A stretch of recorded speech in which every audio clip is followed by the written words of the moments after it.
आज का पहला पाठ रोमियो के नाम संत पौलुस का पत्र, अध्याय 7, पद संख्याएं 18 से 25। इस मृत्यु के अधीन रहने वाले शरीर से मुझे कौन मुक्त करेगा? मैं जानता हूँ कि मुझ में अर्थात मेरे दैहिक स्वभाव में थोड़ी भी भलाई का वास नहीं, क्योंकि भलाई करने की इच्छा तो मुझ में विद्यमान है, किंतु उसे कार्यान्वित करने की शक्ति नहीं। मैं जो भलाई चाहता हूँ वह नहीं कर पाता, बल्कि मैं जो बुराई नहीं चाहता वही कर डालता हूँ।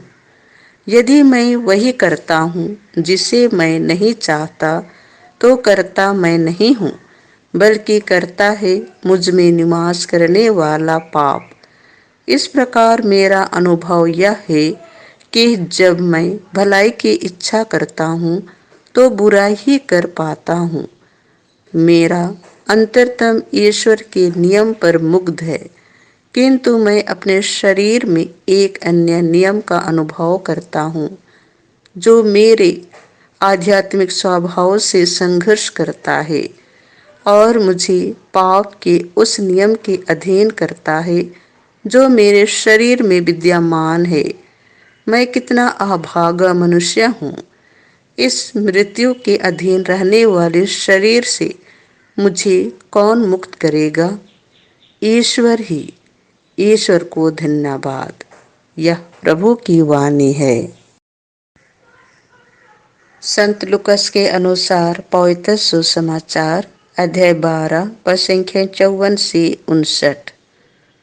यदि तुम आकाश और पृथ्वी की सूरत पहचान सकते हो, तो इस समय के लक्षण क्यों नहीं पहचानते?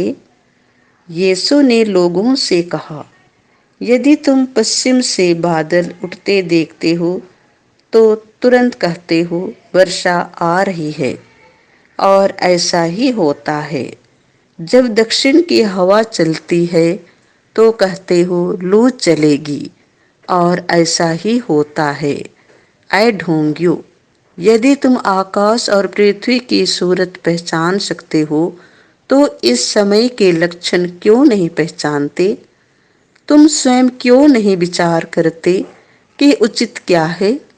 जब तुम अपने मुद्दाई के साथ कचहरी जा रहे हो, तो रास्ते में ही उससे समझौता करने की चेष्टा करो।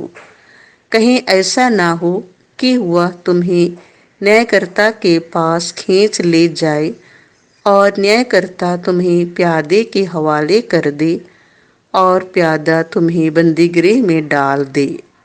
मैं तुमसे कहता हूँ, जब तक कौड़ी कौड़ी ना चुका दोगे, तब तक वहां से नहीं निकल पाओगे। यह प्रभु का सुसमाचार है।